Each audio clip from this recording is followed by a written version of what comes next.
what's going on is much bigger than just the future of Ukraine. Let's not forget, Vladimir Putin started gratuitously, aggressively, the by far bloodiest, worst war in Europe since World War II. All right, let's get right into it. On August 15th, Donald Trump met with Russian President Vladimir Putin in Alaska to discuss the war in Ukraine.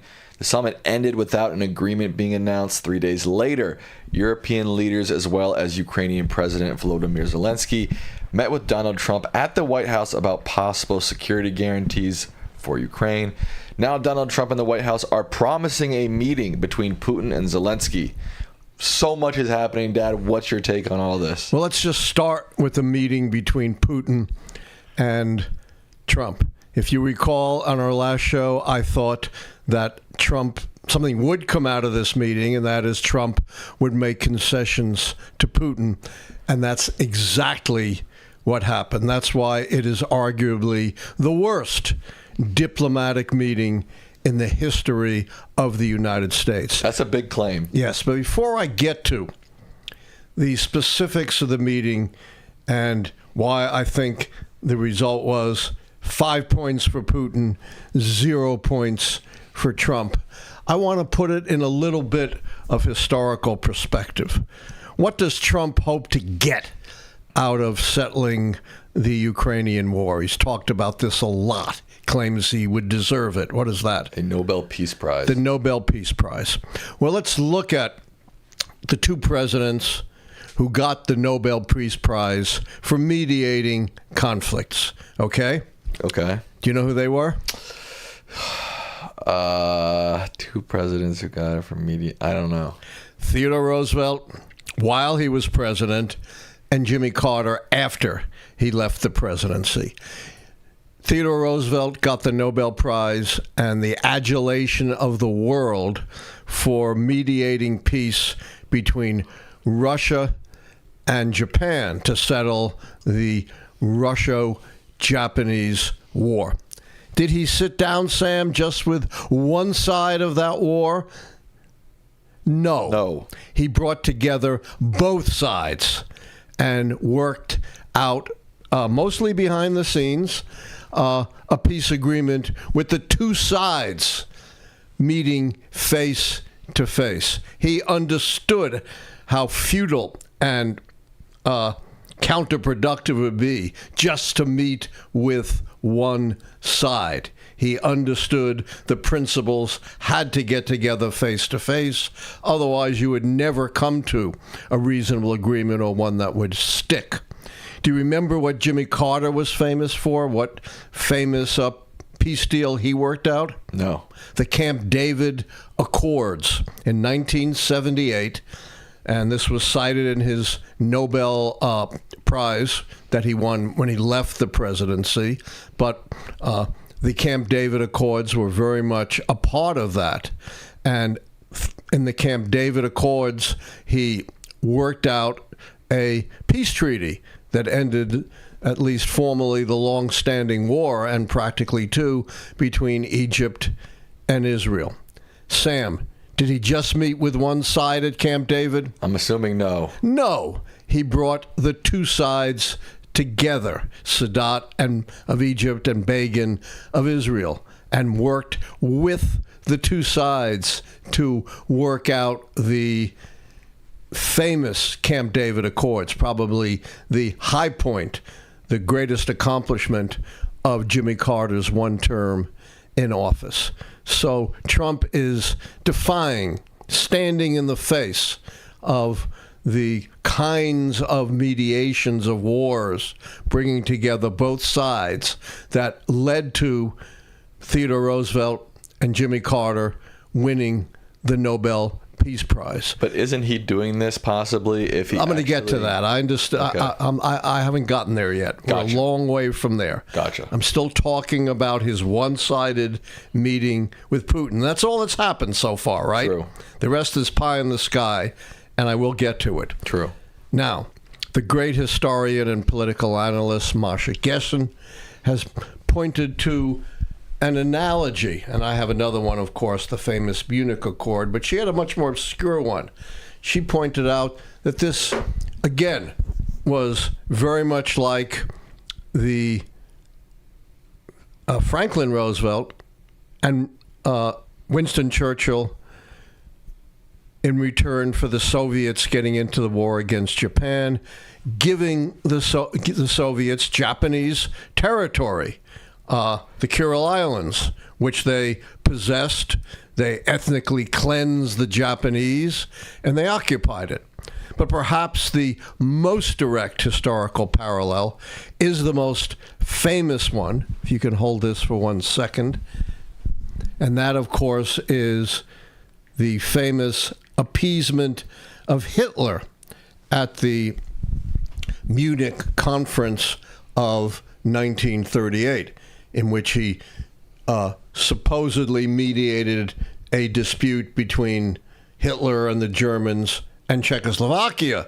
But again, it was a one-sided meeting, just like with Putin meeting a murderous dictator. And do you remember the result of that, Sam?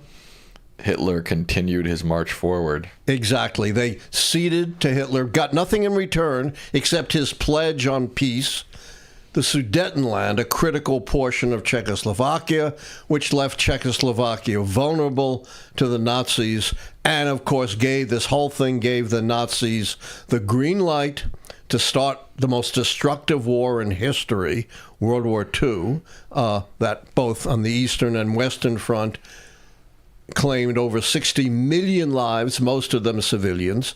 And of course, in the course of that war, Hitler launched the Holocaust against the Jewish people that resulted in the mass murder of 6 million Jews. And Hitler said very much the same things at Munich that Putin is saying face to face with Trump. Hitler said, "I have made tremendous efforts to further the peace, and I will not stand any more attacks by Czechoslovakia," blaming it on Czechoslovakia, even though, of course, all the aggression was Hitler, just as Putin has blamed the war on who? Ukraine. That's crazy it is. And he says, we want peace. And there's this famous newsreel of Neville Chamberlain waving this piece of paper in the wind saying, I have this agreement with Hitler, and we're going to have peace in our time. That's what happens when you have these one-sided meetings and cave in to murderous dictators. Now, I said in the last show I thought Trump would wind up making concessions to Putin. And that is exactly what has happened. He made 2 huge concessions to Putin. Before the meeting, he said, we have to have a ceasefire. And if we don't have a ceasefire, the consequences in terms of sanctions are going to be very severe for Russia. Did they get a ceasefire, Sam? No. Did Trump abandon his quest for a ceasefire? Seems so. Yes. And were there any consequences for Russia? No. So Trump, what did they call him? Taco? What did that stand for, Sam? Trump always chickens out. Well, he certainly chickened out face to face with Putin. Gave in to 2 huge concessions to Putin. And what did he get in return, Sam? Squat.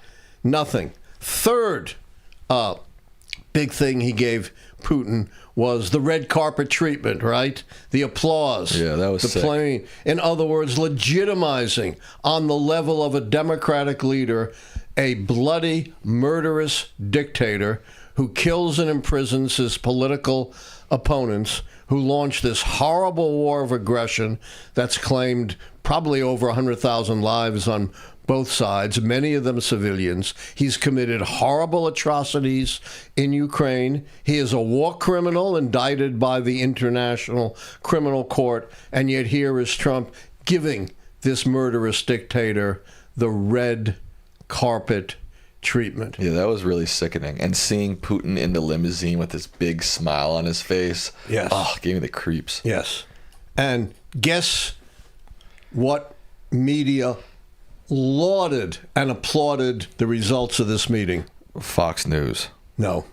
The Russian media. I think some people, like I heard Hannity said it was. Yeah, a 10 Fox out of News 10. was a little bit. Mixed. Some on Fox News actually were critical, but the Russian media was absolutely ecstatic. They couldn't have gotten more than they could have dreamed of at this meeting. Elevating Putin, abandoning the ceasefire, abandoning the sanctions. So this means that Putin can continue to rain terror on the Ukrainian people, can continue to try to gobble up more territory of a sovereign nation, a UN member, while Trump has abandoned the quest for a ceasefire, and he can do so with no consequences, no new sanctions, no new pressure upon them, much like Hitler faced no consequences from the appeasement of Neville Chamberlain and his seizure of the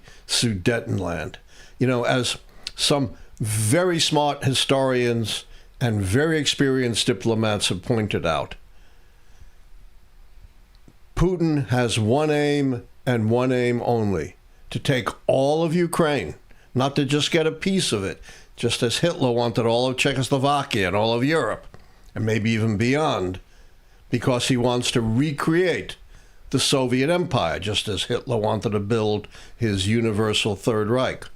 Very, very parallel. These experts have said the only way you're going to stop Putin is by defeat, or at least horrible stalemate for him on the battlefield. He is not going to concede to the sovereignty and integrity of Ukraine. Period. He's just going to continue to play Trump, prolong any negotiations, assuming they even take place, and continue to pummel Ukraine in the hope that he can get so much of Ukraine territory that Trump will cave in. And like the takeover of the Sudetenland, this will be the opening for him to take all of Ukraine and then perhaps move on to other parts of Europe. Now, you were mentioning the follow-up. Well, I want to go back. You said that it was 5-0 Putin. So can you go through all those 5 points that you think Putin scored? And yeah, there were 3 he scored here, and a couple more he scored at the follow-up. So it's 5-0. The big thing he scored at the follow-up was no American troops to guarantee the security of Ukraine. He said maybe we'll participate in some other ways. Meaningless. Committed to nothing. Another huge concession to Putin. Because the only thing that's really going to deter Putin is either, massive improvement in Ukraine's position or American or NATO troops. And the 5th concession is Putin, and Trump didn't dispute this. Not only did Trump renege on American troops, but Putin has said no NATO troops in Europe, in Ukraine. And the next big concession, the 5th one, was Trump said no NATO for Ukraine. Absolutely one of the main aims of Putin, because no security guarantee from Trump is worth anything. He changes his mind by the minute and usually is taco, usually chickens out. The only thing that in the long run could secure Ukraine would be membership in NATO because of Article 5, which commits all of NATO to respond to an attack on any given NATO member. That was the pivotal treaty in the late 40s that really established this collective security system that has kept the West safe and kept democracy alive in all of these many decades. And Ukraine desperately and very much needs to be part of NATO. Now, supposedly the big positive that came out of the follow-up was Trump claims he's arranging what, Sam? A meeting between Putin and Zelensky. Yeah. And at this point, is that real? Not that I've... No. Has Russia agreed Not publicly, no. Not at all. In fact, they've poured cold water on it. They've said, well, we need a lot of preparation. Maybe it's got to be lower level officials meeting, which of course has happened over the years. It's clear how they're playing Trump like a fiddle. No ceasefire, no sanctions, no immediate meeting of the principals. Let's just prolong this war as long as we can. And they believe the longer the war goes on, the more advantages they have because of their basically superior military and superior manpower. That's why I say it's 5 Putin, 0 Trump. Right, so it's no ceasefire, no sanctions, no U.S. troops, no NATO troops, no NATO entry. That's the 5. And let's make it 6. Add on the red carpet treatment that elevates Putin. So 6. Yeah. Nothing. Trump got nothing. 0, zip, nada out of Putin.